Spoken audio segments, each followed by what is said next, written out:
Justice. Justice now. Well, hello, and welcome to another Obstruction to Justice broadcast. I'm Ann Moles, and I'm going to be your MC today. Thank you for joining, and today we're going to discuss relevant topics of the day, highlighting legislative, economic, community, and business reports. But really, we're just going to focus on a fun couple, I tell you they're small business people. They just got started on something that's super exciting. We're going to focus on business again today. That's what it's all about. Hey, come on. All right. Cameron and Mia Kelly. Hi, guys. Hello. Hi. How's it going today? How was your guys' day today? How was it? Busy. Yeah. Fires, Well, issues, that sounds like business. just normal stuff for business stuff. Normal stuff for business. And you guys are on it. Hey, this is a tree service company. Now, look, there are all kinds of businesses going on, and you guys are super talented people. IT people, technology, you name it. You've been in the gamut. Cameron, Mia, you guys are super professional. Now, this is kind of a little turn for you in business, but it's interesting. Tell us about it. Tell us about your tree service business.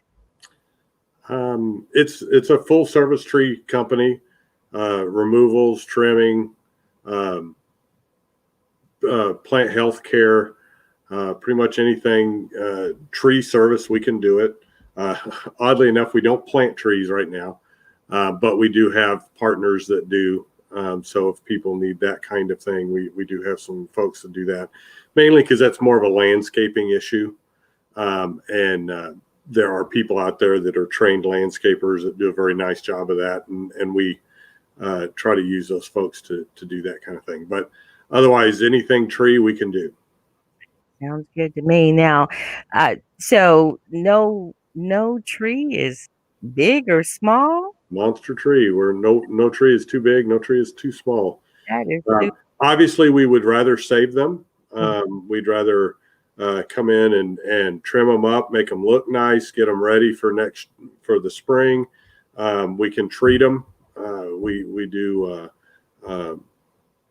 a plethora of things, but one of our main plant health care services is tree injections.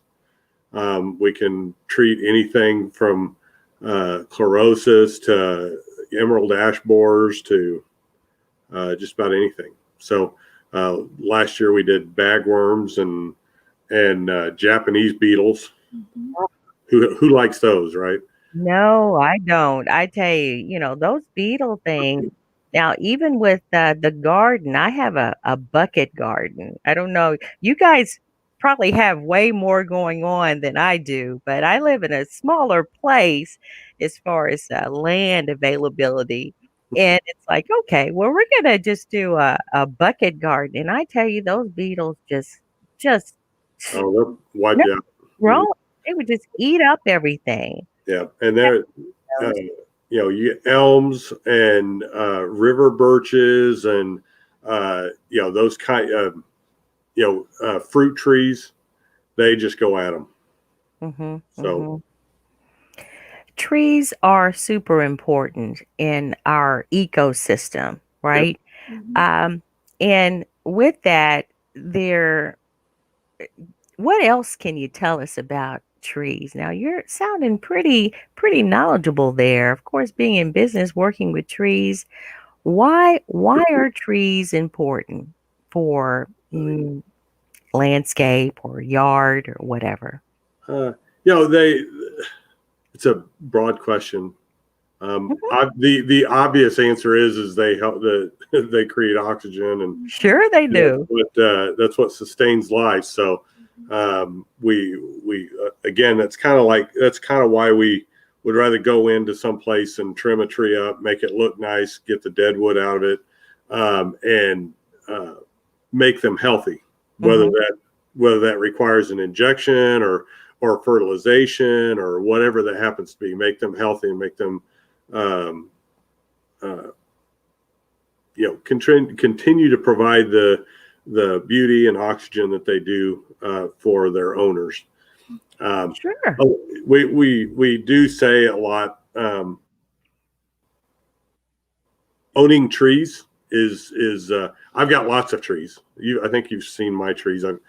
None of mine have been trimmed, by the way. Yeah. Too busy.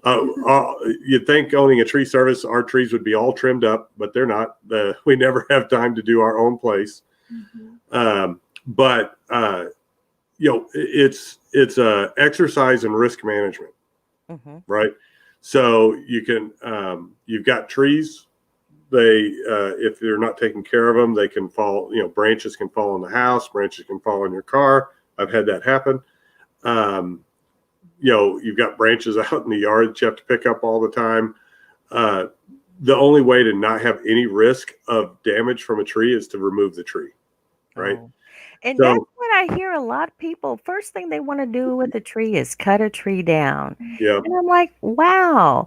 And before here where I live, in the community where I live, there were some new owners that came and they just cut all of the little trees down. We had one neighbor who had planted a couple of trees in his little area, and we were so proud of him. And the man has since passed. Okay. But they came through, the new owners came through, didn't ask us where the trees came from or why they were there. And they just cut them down, Now, how dangerous could a tree be in the front yard? Why do people want to cut trees down? I mean, it depends on how big it is, but it wasn't big, but yeah, we've got trees here that are over our house, for example, and we're going to do what we call risk management pruning on those at some point when we have time, and that is clearing things away from the roof. So we'll clearance a tree from the roof, which is a good thing. Good thing you want to do. You don't want those branches to start rubbing on shingles and tearing up gutters and things of that nature. But not only because it tears up your roof and tears up your gutters, but also because it is bad for the tree. So if you've got stuff rubbing on something, and we'll get into a little bit more of that in a minute, but if your tree is rubbing on something, it's opening a wound on the tree. Tree's just like your skin on your hand or whatever. If you rub that and you rub it raw and you create a wound on there, what happens to that wound, right? It becomes an avenue for disease and everything else. It's a stress factor for that tree, which means that tree is going to be concentrating on trying to deal with that stress factor, and it opens it up to other diseases. That's where you get chlorosis and oak wilt and other funguses that may or may not be detrimental to the tree. A lot of funguses that you see, take maples and stuff, you'll get black tar spot. And the leaves, I've got pictures of them. I don't have them on my computer or I'd show them, but the leaves just have these big black spots. They're about that big. Okay. And they're just all over. It looks like pot marks. Yeah. I used to wonder what those were. Yeah, it's black tar spot. Okay. And it's a fungus. We can treat for it. We'd have to treat for it before it buds. We can actually do an injection for that. And to keep it from coming back the next year. Once it has it, it has it. You can't take it. It is seasonal, but once a tree has it, once the fungus is there, really not much you can do about it. Okay. You just have to let it play a course. And a lot of funguses are just visual, right? We have a crabapple tree out here, and it gets a fungus. It gets blight on it just about every year and loses its leaves. Well, it doesn't kill the tree. It just doesn't allow it does add a stress factor to it. So at some point it could kill it if there were other things that got to the tree. But for the most part, the like the black tar spot and stuff like that, they're going to affect the leaves that are on the tree currently and probably anything new that grows during that season. That's But what I'm thinking. once it loses those leaves, you know, you want to rake those leaves up. You want to get them away from the tree. Keep them from. You don't want to let them decay and get back into the ground, because that's just allowing the fungus to get back in there. You want to rake that stuff out, and then before spring budding, we can actually come in and inject the tree with an antifungal product that will actually keep that from happening for the next year. Mhm. So it won't get that black tar spot again, or the blight. Right? We'll inject our crabapple this year, so that we don't get the blight this year. So what season do you inject the tree to prepare it for the Depends next? on what you're treating for, right? Okay. So, like I said, for a fungus, you typically want to do it early spring before the bud. So before the leaves come out, you want to get the material in, the antifungal in early before the leaves come out, because once the leaves come out, if they get the fungus, it's too late. Okay. So you want to do it before that. Chlorosis is basically oak tree. You see that a lot in oak trees, and leaves will kind of start yellowing prematurely and stuff like that.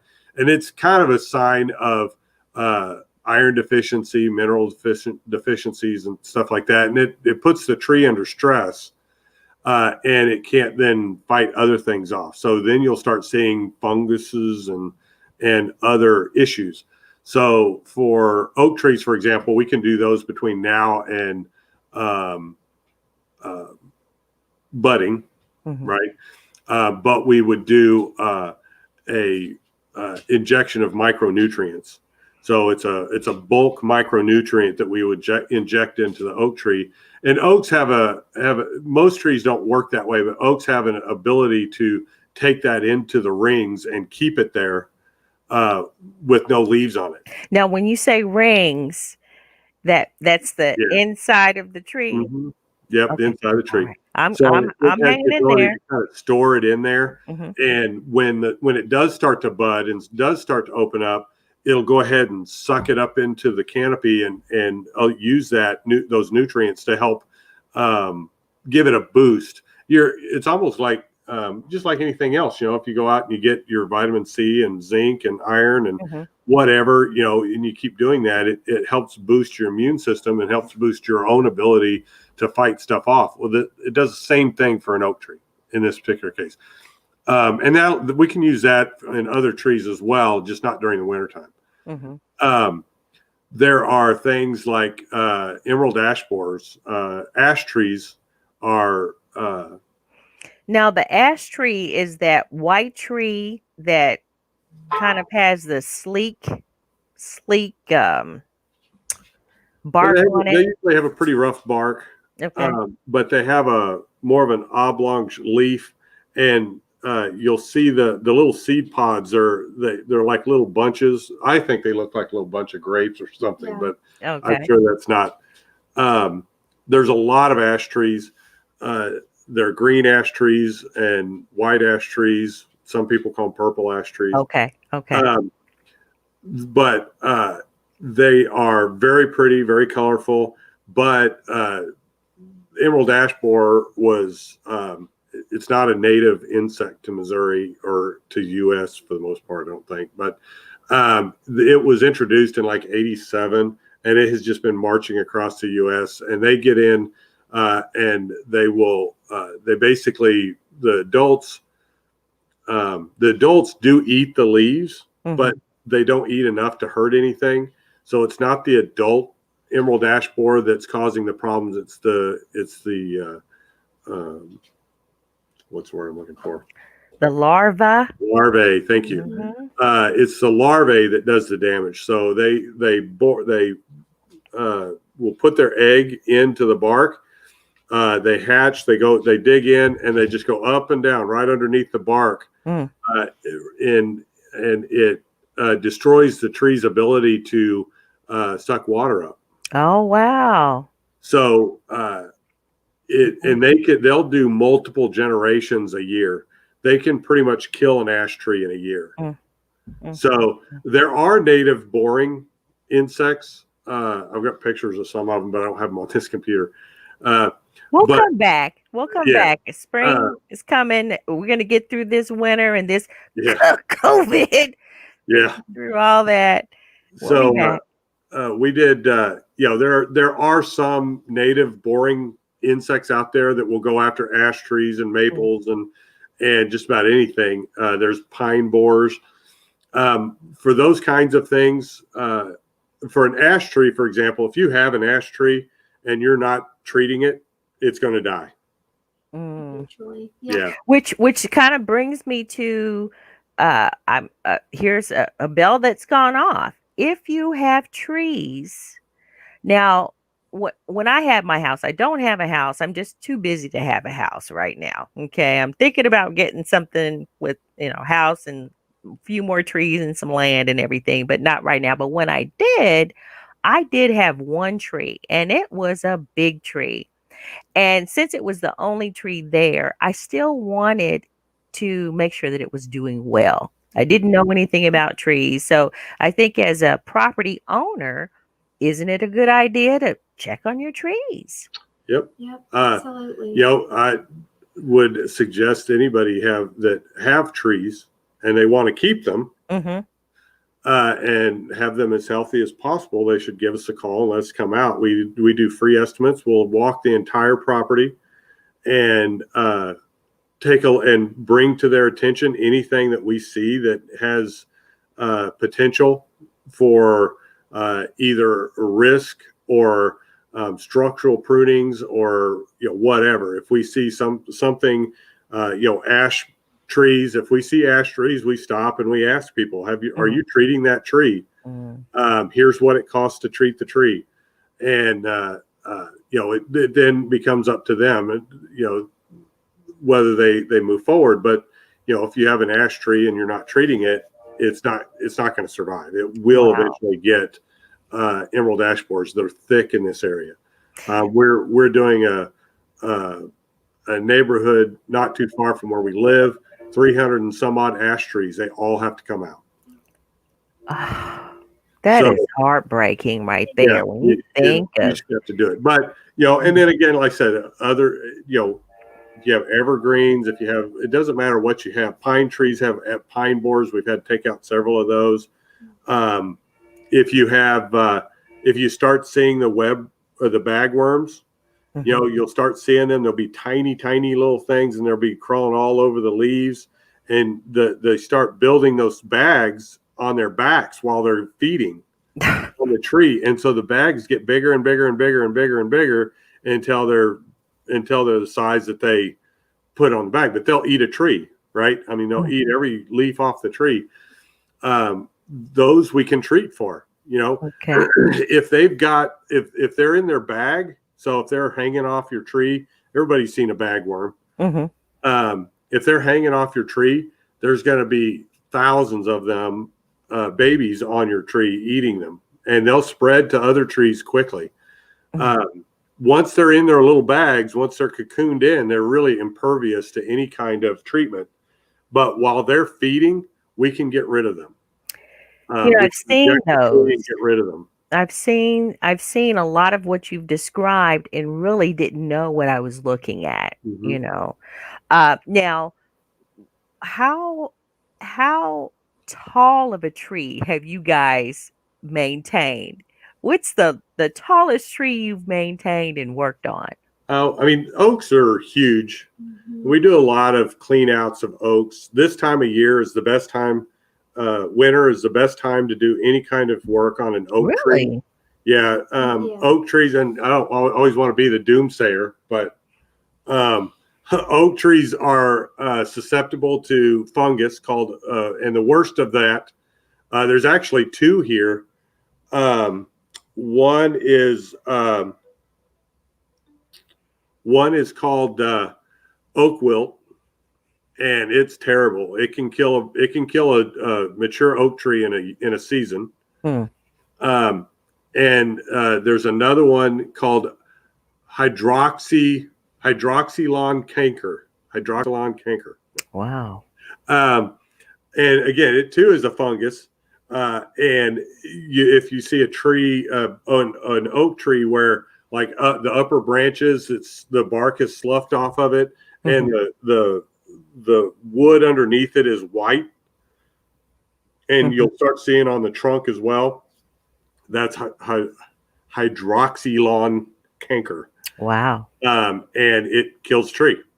So now we can't treat for that. We can treat for both, but you have to get them super early, and it's really hard. We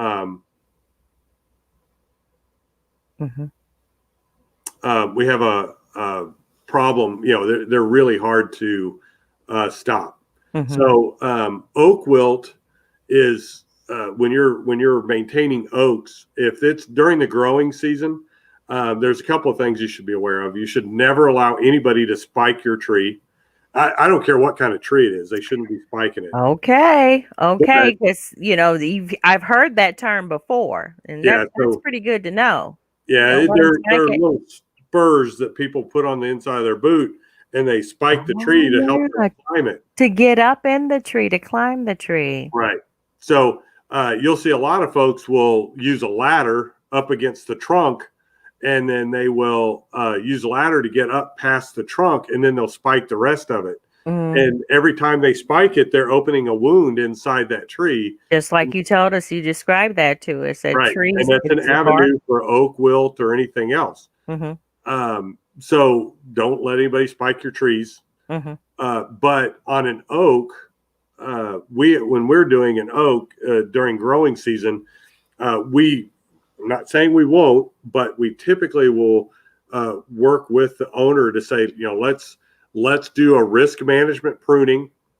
So if they've got branches over the house that they're worried about for storms or something like that, let's take those off. Let's minimize our live cuts. So the cuts that we make to live branches, we'll minimize those, and then we'll take dead wood out of the tree. And then everything else, let's come back and do during the non-growing season, during the dormant season. Okay. And if during growing season, any live cut we make, we're going to seal that. So you don't have to seal a dead branch. You take a dead branch off, you don't have to seal it. But if you make a live cut, if you cut off a live branch, we seal it during growing season. And that is we do that to help defend against any kind of fungus or any kind of insect that might then start attacking that wood. Then during not dormant season, like right now, we can go in and we can trim a tree the way it needs to be done structurally, because you're looking to remove any cross branches, rubbing, water sprouts. You're basically, anything that kind of hangs down like this on a tree, those are bad branches, right? We don't want those. We want it to grow up like this. So we'll go in and we can trim the oaks now without the risk of introducing oak wilt or any kind of fungus, any kind of disease. This is the season to be doing it. Okay, so when you say dormant, yeah. Okay, now when you say dormant, just because we're kind of bright, some people might be smart on some end, but not so bright on the other. Dormant means the leaves are falling off the tree, or not and it's green, sleep, like during the winter time. Yeah. Okay. You can see a lot of pin oaks right now that still have leaves on them. Okay. But they're brown. They're dead. They're not. They just haven't been blown off yet. But yeah, no leaves. You'll see little winter buds on them, and that's about it. Yeah. Okay. The sap is not running, basically. There you go. Now, I tell you, this service is just a good idea. It's a good idea. I remember having when I had my tree, it's like, okay, well, who do I actually call? Who do I work with to make sure that my tree is healthy? Make sure that things are going on well with it. Trimming a tree. What are telltale signs that your tree would need to be trimmed besides it falling over, cracked, or the branch just, too close? What is the requirement? What do you look to see when to say or to tell when a tree needs to be trimmed? Easiest is, of course, is storm damage and things of that Mhm. nature. If you look Okay, up at a yeah. tree and you see things that are broken, broken branches that are what we call stubs. If there's a branch up there and it's been broken off, if like I said, if you have a lot of branches that are hanging down That like are this, hanging down like this instead yeah, of this up. is not a good branch. Any Okay. one of these is not a good branch. If the branches should all be growing up like that, right? Okay. If they're not, oak trees, pin oaks are real bad. You'll see if they haven't been trimmed in a while, they'll have a whole bunch of branches that are down like this. Well, these branches are not going to be healthy and most likely are going to die off. So those need to be taken care of. They need to be pulled out. Number one, for aesthetics, they look terrible, Mm-hmm. and for the health of the tree, they're just taking energy from the tree, and they'll never be good, healthy branches, right? So you want to get rid of them, and because that then allows the energy and the nutrients that the tree is getting to put it into the canopy where it needs to be. Mm-hmm. Um, yeah, any cross branches or rubbing branches, you'll see a tree. It'll have a lot of little water sprouts on it, all over the tree, the trunk, and all over the limbs, and they'll be growing every which way and growing towards the trunk. Those all need to be removed. Again, they're not good branches. You don't want them to get any bigger. You don't want them to get big enough to start rubbing, because that's what's going to happen. That's what becomes cross branches and rubbing branches. You want to take those out so that they're not taking nutrients and energy from the tree. You want to go to the canopy. Mm-hmm. Now canopy, that's the that's tree like this. Yeah, that's Okay. that's the whole outside, Whole the part that you want to be green. Okay. Yeah, then there are structural changes or structural issues. A lot of times we don't catch these on time, and we can't stop it. But when you see a tree, you have a pretty good trunk coming up, and then it has two stems that come out. Those are called codominant stems. Okay. And typically you don't want to see that. You want to see as much as possible a single trunk going up and then the branches coming off of that. So, if you have a tree small enough and you can catch it, you should be taking those codominant stems off. Choose the one you want, take the other one off, and your tree is going to grow nicer. It's going to grow straighter and be stronger. Well, it's like clipping your hair, though. Isn't it like kind of keeping your edges trimmed, taking care of your hair, and it just looks nice?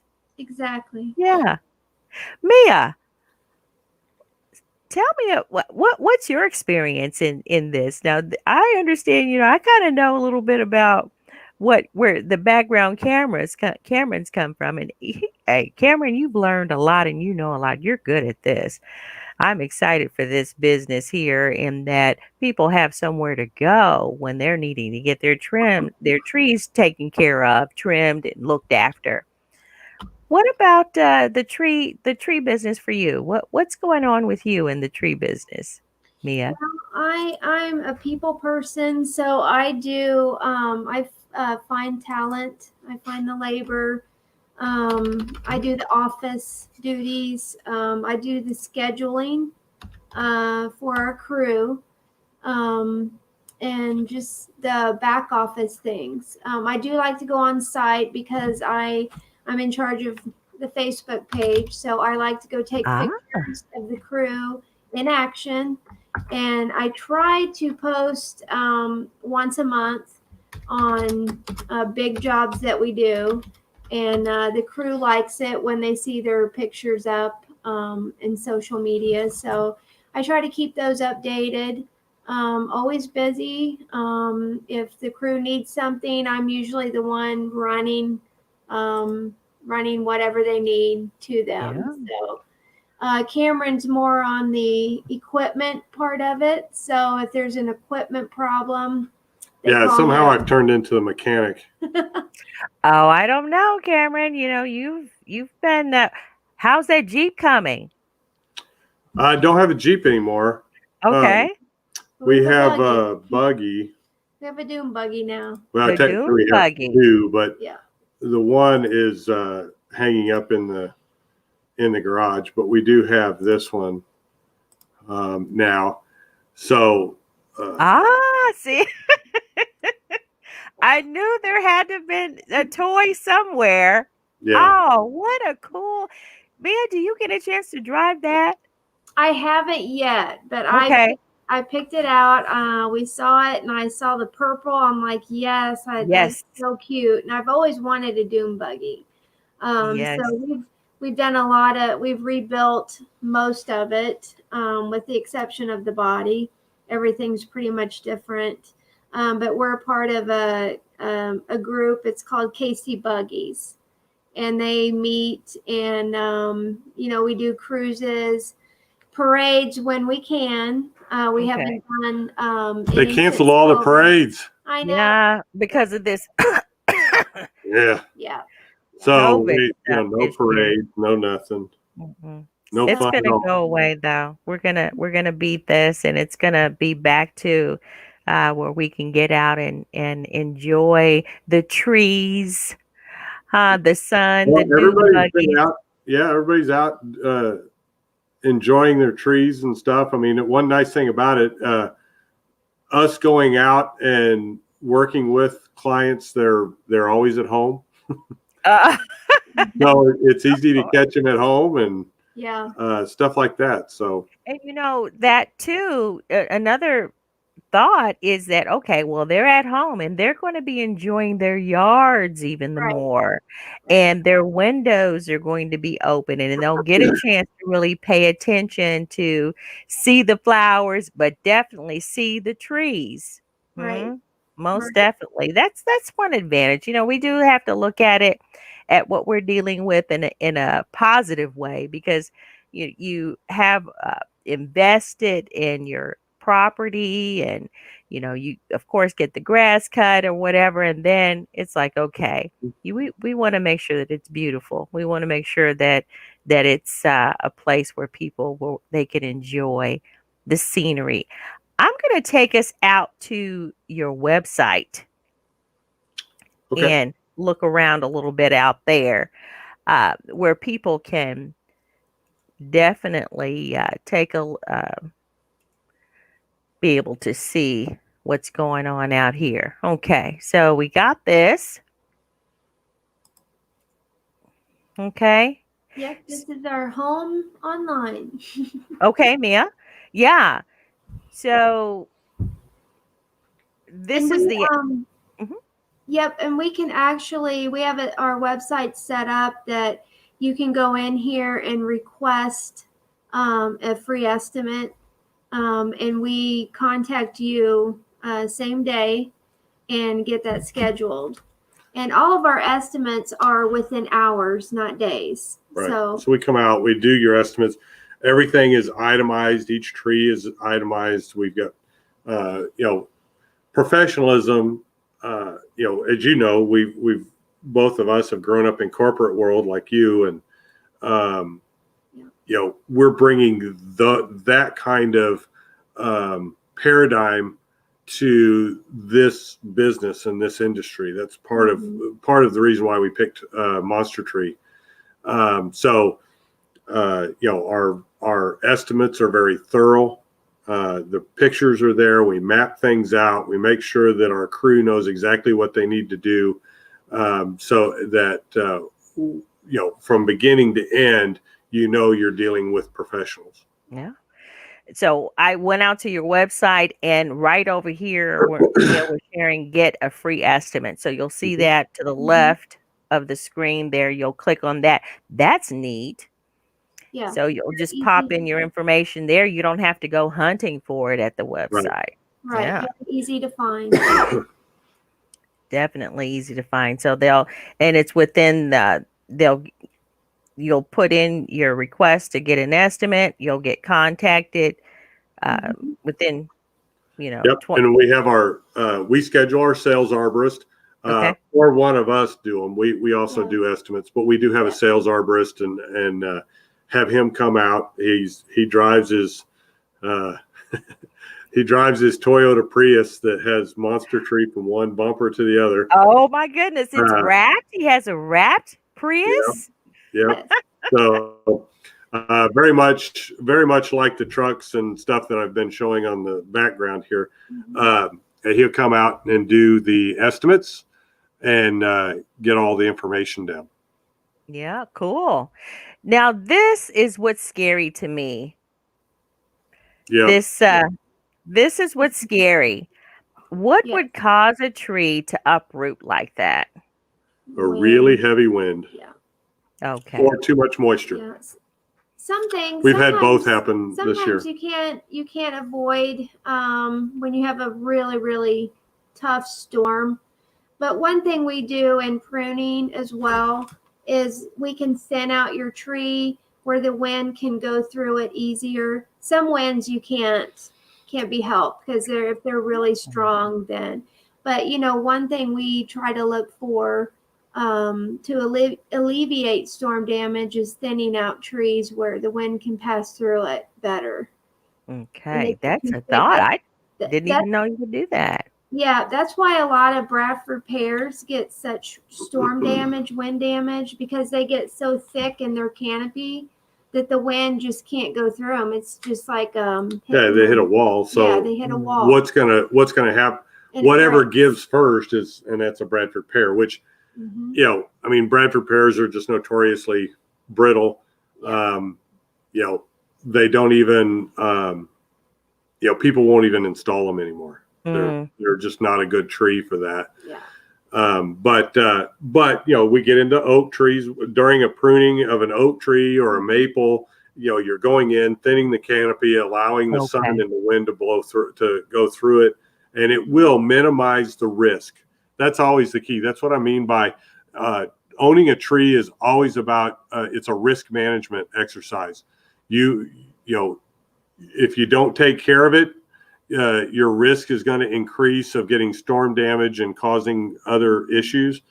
If you get in, take care of it, you're going to reduce that risk, and will be less likely that storm or we've had a lot of moisture this last year. We had several trees just Mhm. fall over because the ground was too wet and Mm. there wasn't enough there to hold it.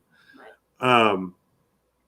Those kind of things you can't necessarily plan for, but you can mitigate the risk. In this particular case, the tree was already leaning super bad, Mm. and we knew it was a matter of time. We were going to take it out, but we had to wait till it dried out, and unfortunately, they got 7 inches in an hour, and it just couldn't hang on anymore, so it went over. Mm.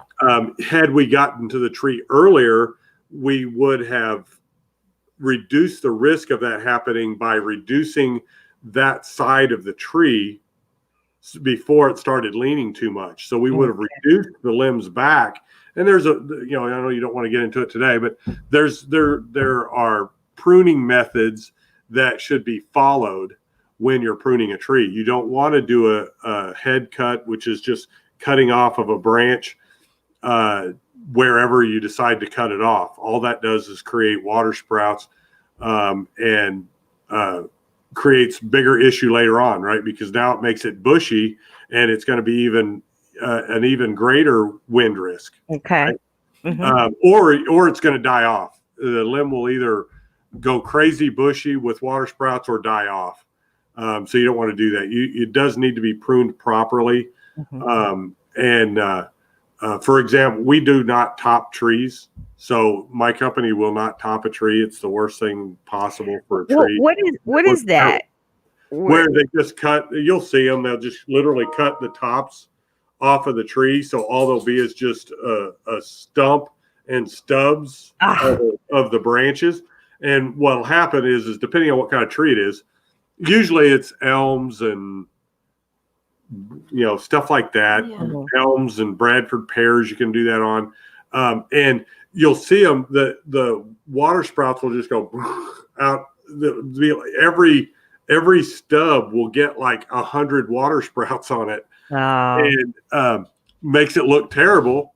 And you now have 100 of water sprouts you got to deal with, because you don't want all of those to grow.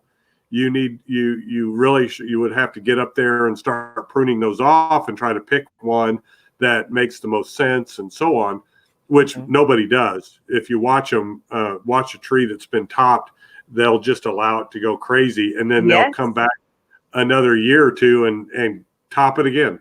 Yeah. Just looks ugly. Why would you want terrible. to do a tree like that? Why would you do a tree like that? I haven't figured out There's why. just I think people think that they're reducing the size of it and reducing the risk of it falling, but really they're increasing the risk of it getting a disease and dying. And now you've got a large trunk that could fall on something. But again, you're just creating a monster. It's going to become, instead of a tree, it becomes a bush, and it's even harder for the wind to blow through there, and it becomes a greater wind risk the more those water sprouts grow. So it's just a terrible. There's a it's ISA. I can't remember, international.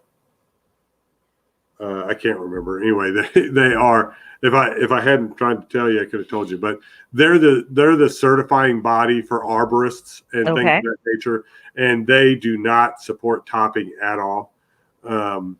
So we don't support it. Now, on your website too, what I like about it is that it's going to explain. You got what you had just shared with us, that the plant health care, the tree injections and different different treatments. So a person can go out to your website and just get some education about what's going on with the plant or the tree care, when it may need deep root feeding or tree trunk injections, you're pruning. So, you'll get a chance to learn a little bit about the pruning and things too. Yeah. Yep. No, that's right. Very informative. When we come out and talk to you, whether it's myself or my sales arborist, we want to, you can always stop us, because I've already been talking about it now for 45 minutes. This is your time, and this is property owners, people who have trees and don't know what to do with them. I'm not the only one that didn't know what to do with a tree. This is important. Go for it. International Society of Arborists, by the way, or arboriculture. But we want to make sure that people understand what and why we do things. We're never going to be the cheapest on the block. We pay our people very well.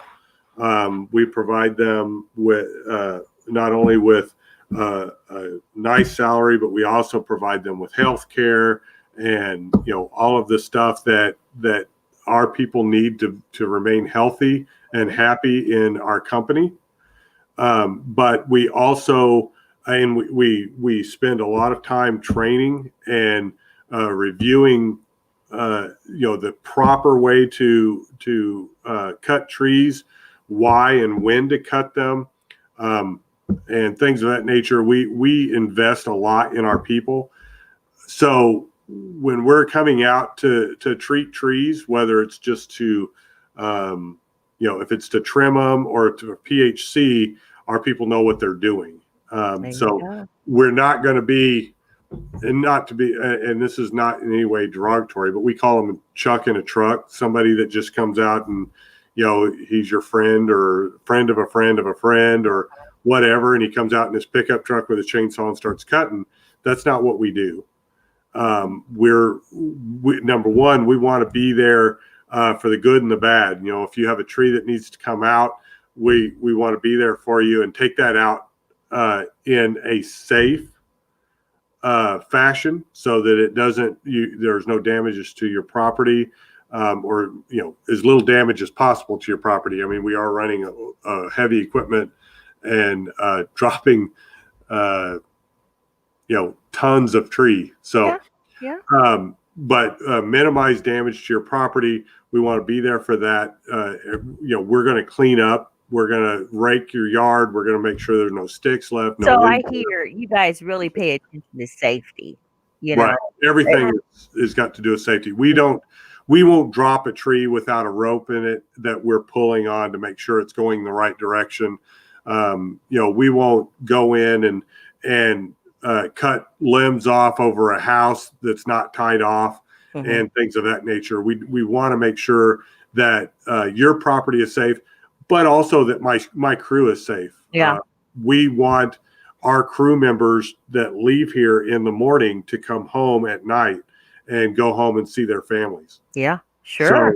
So, that's very important to us. And that's what, we do safety meetings. We do safety training. Again, we invest a lot in our people and in our processes to make sure that we're doing the right thing for your trees. And again, when we come over and we'll look at everything, and we will point out things that we think are a problem. Now, we can prune and trim bushes and stuff like that as well, but we'll point out areas that we think need to be assessed, or attention needs to be provided, and we'll bring that up to you. I think that's important. Any owner, any property owner, you should have people resources to where you can give them a call. And I think this is just a smart thing to do when you are a property owner and you have trees, especially when you have trees, or just one tree, doesn't matter. And then there's a long-term relationship there that you can have with a good, reputable business that knows what they're doing when it comes to tree service.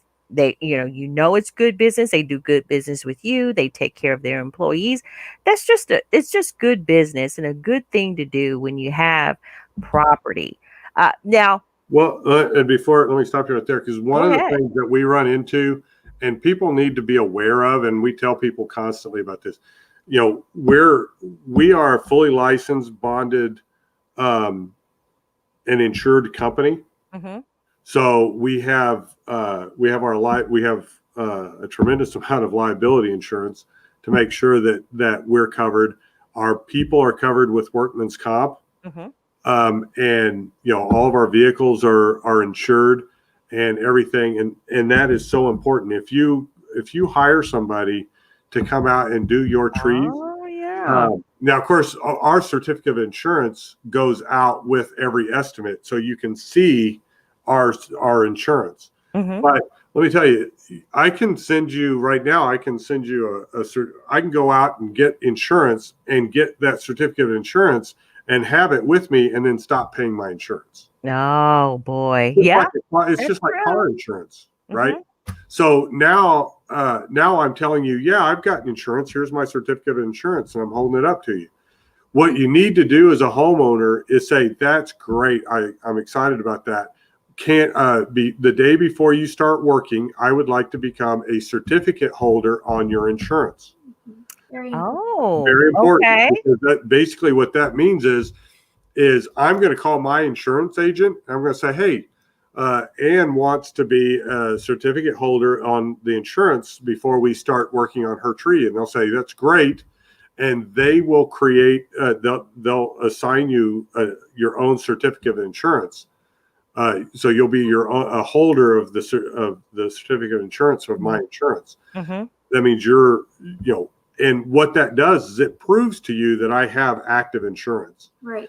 If I come back and say, no, I can't do that, or I hem and haw and don't do it, excuse me, chances are I don't have insurance. That's a good tip.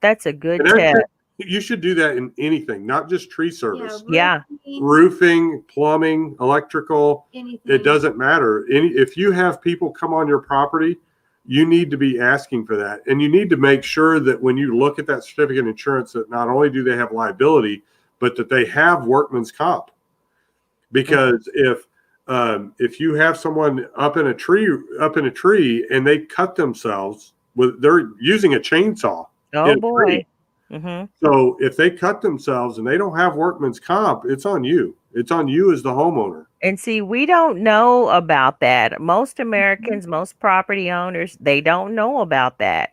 And I think that that's good business even for you to share, so that that builds trust.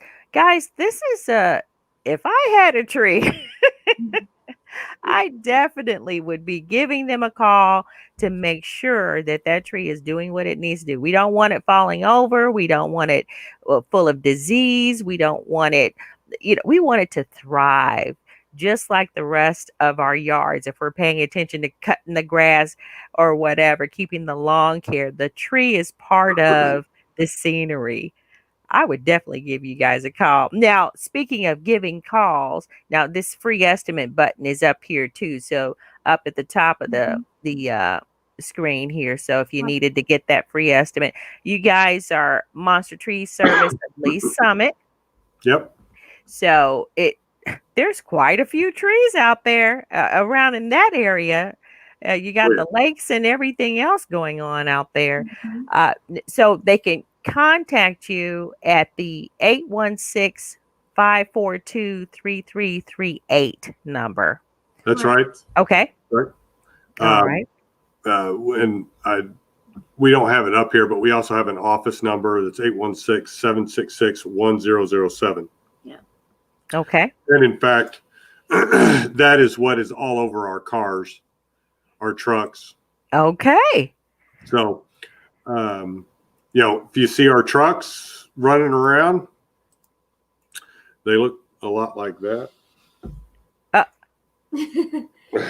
They are hard to miss. I see. Oh, I see. The back. You guys got it going on. That green screen is working for you. Yeah, I see it. They're hard to miss, but there you go. There's information there that you don't have to think about trying to figure out who am I going to call to help my tree, help my trees.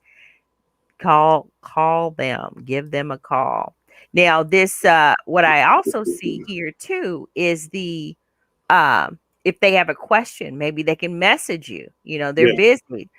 So here's a great contact page here to contact us where you can just type in something. You don't want to give a call per se, but you can just go out there and type in some information and start building that relationship and talking to people, someone that's going to help you with your tree. Yeah. And the arborist, they have specialists too in this. So it's a team of people that will definitely make your tree happy. That's right. And remember, don't let people spike your trees. Right. No spiking. Never let them spike your trees. Unless you're removing. If you're removing it, whatever. It's okay. Yeah. Don't let them spike your trees. It's not good for them. It simply opens up avenues for disease. Mm-hmm. Now, this you guys have already shared great information about your business and everything, and how you guys are your team. You're doing some things together here, and you're making it happen. What else? What other thing about being a small business owner? Or right now, it's small business. Of course, things grow. Everything starts somewhere. What other nugget could you share with us about the small business and maybe the transition into the small business arena here? Don't do it during a pandemic. Okay. If you want to know the worst possible time to start a business, it's during a pandemic. Okay. Hands down would be the worst time to start a business. Leave it to Mr. Kelly. Definitely. That is good advice. And do we really know? Now, speaking of pandemic too, I guess you guys have a safety protocol even in dealing with tree customer service, what you're doing there. So safety Yeah, protocol in the so pandemic. we obviously we're always keeping our social distance. We're outside. We don't go in people's houses, but we maintain our distance. If we're knocking on doors, we're knocking on the door and stepping away and talking to you from a distance. We do have customers that don't want to have any face-to-face interaction, which is fine. We can come and still provide that estimate. We will call them on the phone and we'll actually talk to them as we're walking around the yard. We've done that on several occasions. Talk about, okay, let's talk about this tree. Can you see where I'm at? Yes. What would you like to do here? And so on. And the same with our crew. Our crew stays away from the homeowners, maintains our social distance and things of that nature. So if even though we're maintaining social distance, if someone's uncomfortable with that and still wants us to wear masks, we're happy to do that as well. Myself and all of the crew, we always have either a mask or bandanas that we use. So we have those as well. Yeah, I'm a bandana girl. The mask, I did the 25-cent bandana. I did that. That video is out there if you want to check it out and Well, there you go. know how you get you a mask for I've been 25 told cents. Yeah, I've been told I have a face for radio and a voice for silent movies. So Definitely a with personality. a mask on, see, I look much better now. No, definitely a personality, Mr. Kelly. I appreciate you. Miss Mia, oh my goodness, good to see you again.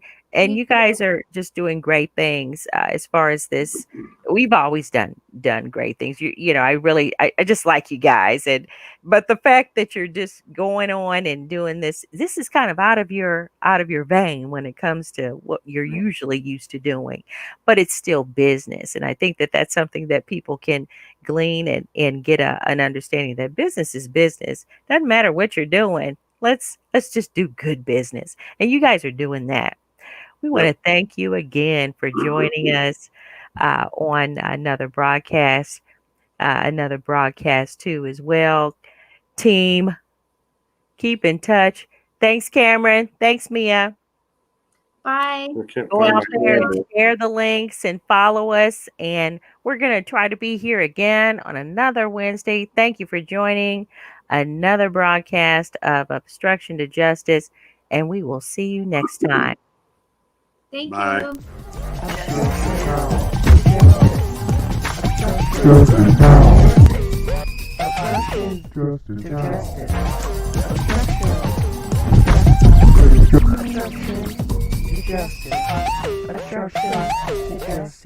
Justice now.